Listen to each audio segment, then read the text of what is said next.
exaltado seja a glória do Cordeiro, na sua grandeza e majestade. Que o Senhor, que a Senhora possa ser visitados no seu dia a dia. Eterno Criador, nos dê sabedoria dos céus para compreender a Tua palavra. E visita, meu Senhor, todos aqueles que acessarem estes estudos, na glória do Santo Espírito. Esse pequeno estudo, ele é um dos mais lindos da palavra. Embora tenha algumas advertências, mas, para mim, é um dos mais bonitos e significativo da palavra do Senhor.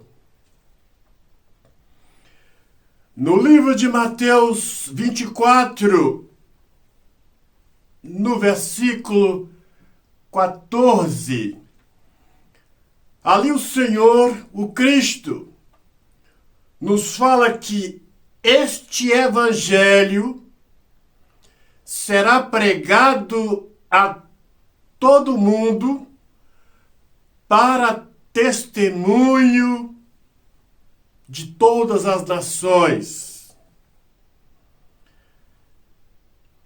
Esse estudo envolve um pouco de profecia. Como eu reduzi o tempo, não vai dar para descrever tudo, mas vou simplificar da melhor forma. E será pregado este evangelho. Qual é este evangelho? Que evangelho é este? O evangelho do reino, o evangelho eterno, que começou no livro de Atos 2, versículo 1 e 2. Vejam como é maravilhoso este trabalho da pregação do Evangelho do Reino, a qual homens e mulheres, ao iniciar a pregação deste precioso Evangelho da salvação, Evangelho eterno, Evangelho do Reino, foram todos cheios do Espírito Santo.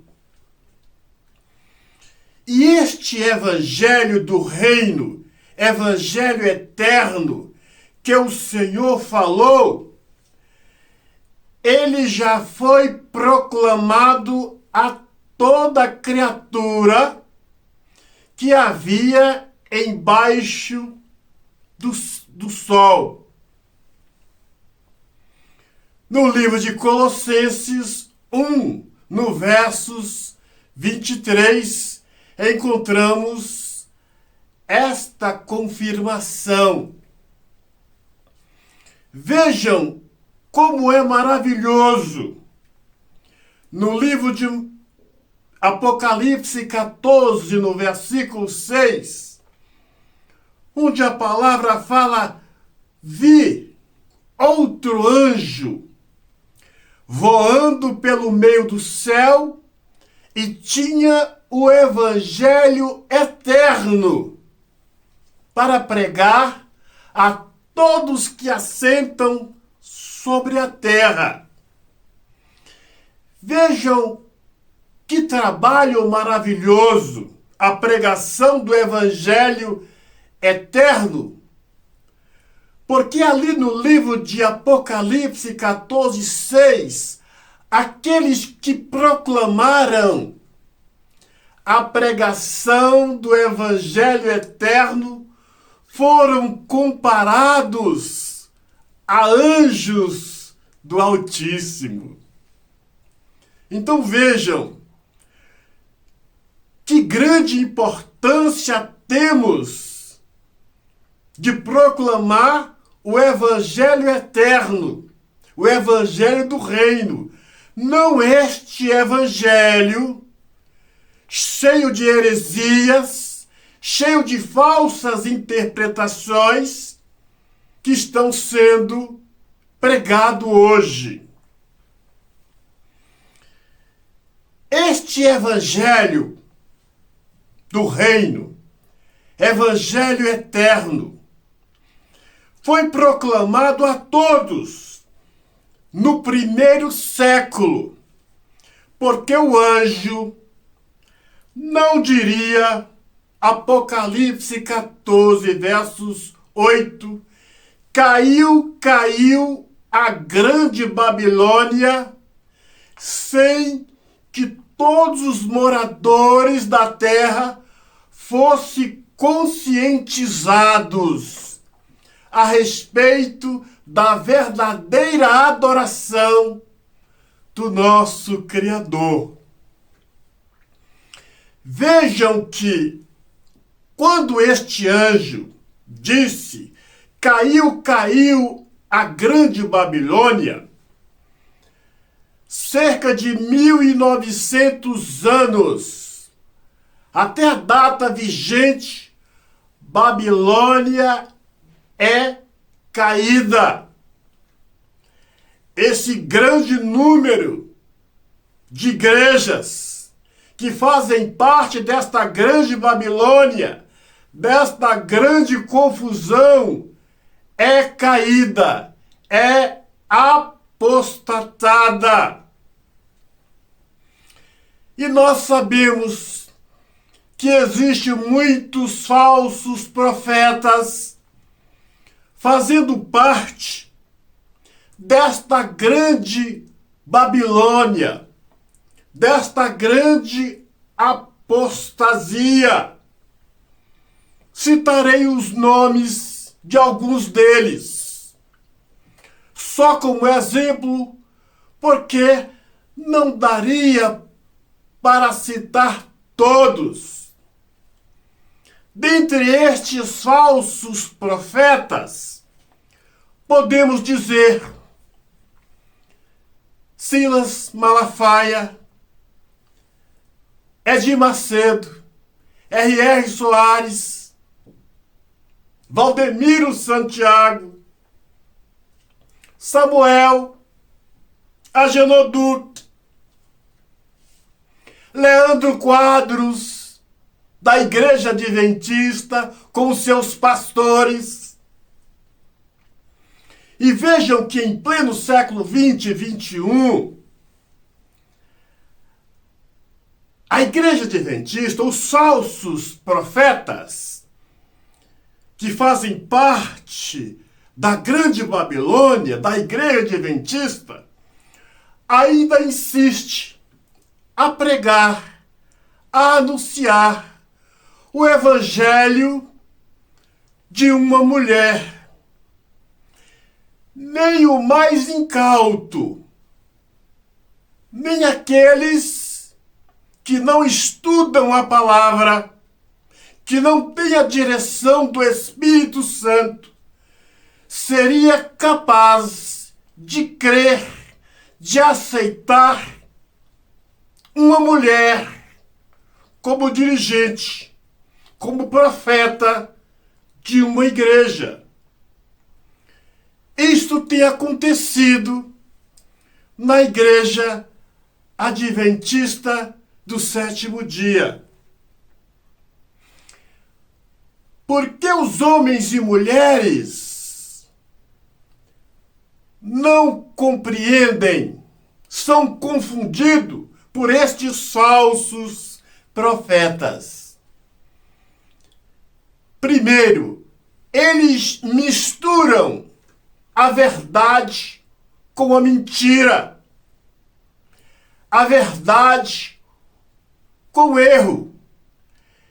E aí os senhores, os seguidores, por não estudar a palavra, por não buscarem o batismo com o Espírito Santo, são confundidos por estes falsos profetas.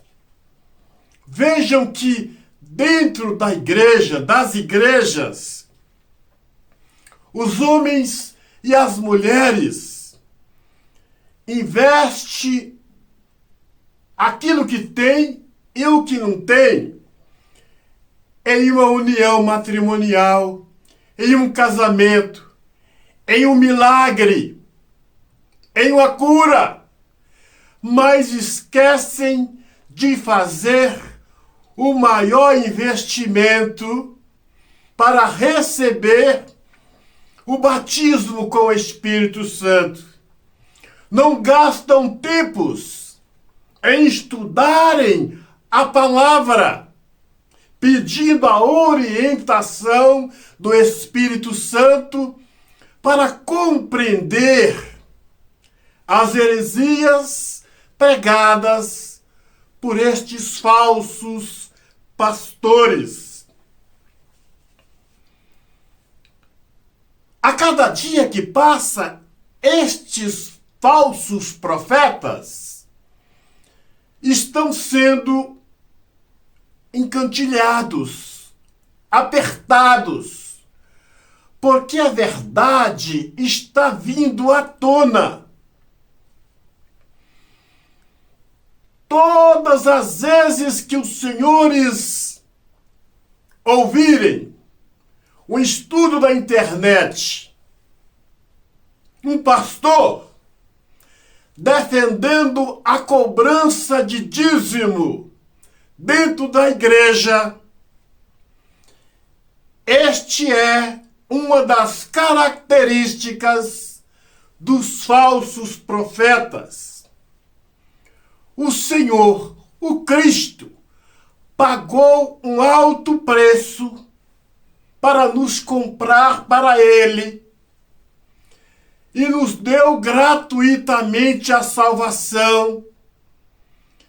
E não é preciso pagarmos outra vez por este dom maravilhoso que é da salvação, a qual tem sido cobrado em muitos ministérios. Então esta é uma das características dos falsos profetas. A cobrança de dízimo, o manuseio de dinheiro dentre os ministérios tem sido um mal tamanho que tem impedido o Espírito Santo de batizar homens e mulheres para se prepararem para levar para o reino.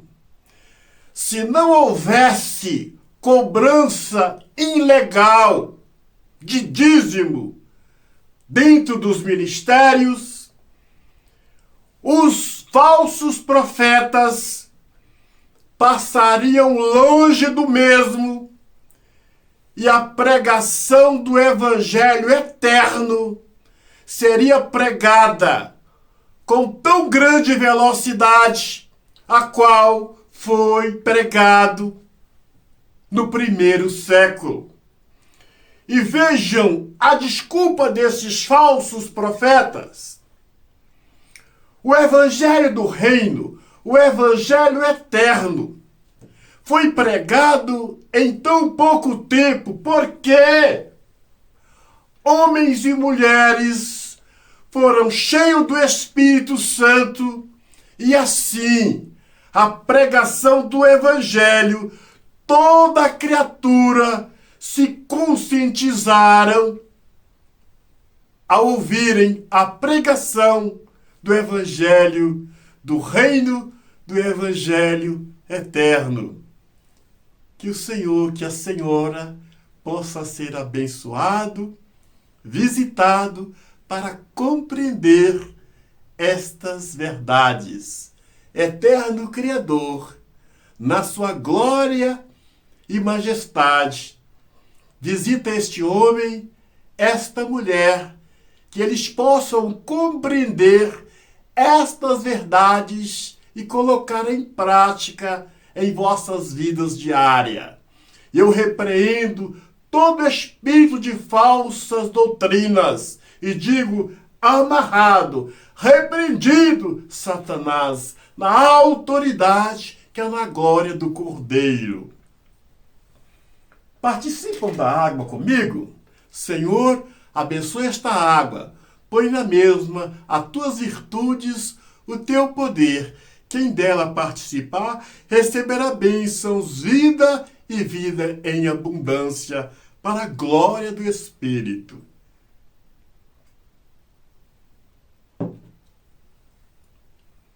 Beba da água, lave os seus olhos, lave o seu rosto. O Senhor te abençoe, te guarde, a você e todos que fazem parte da sua vida. Um grande abraço, até o nosso próximo encontro.